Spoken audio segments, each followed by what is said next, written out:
જીગાભાઈ સરપંચની મરચી છે આપણા ટ્રેન છે મરચી જો એક તમે મરચું એટલું લાગ્યું છે જોઈ લે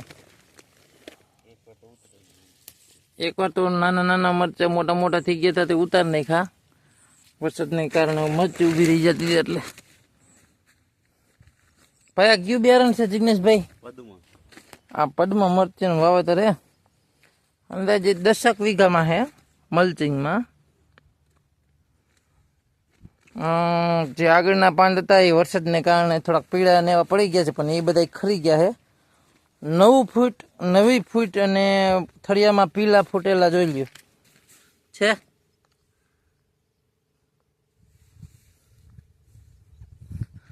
આમાં સ્પ્રે અંદાજ